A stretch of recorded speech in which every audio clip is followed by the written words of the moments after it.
Medyo makapal itong red na 3D pop kasi naubusan ng stock yung unang supplier ko ng 3D pop.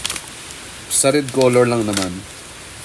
So, na-notice ko na medyo makapal siya, kaya yung setting ng blade ng aking cutter platter is medyo hindi ganong tagos.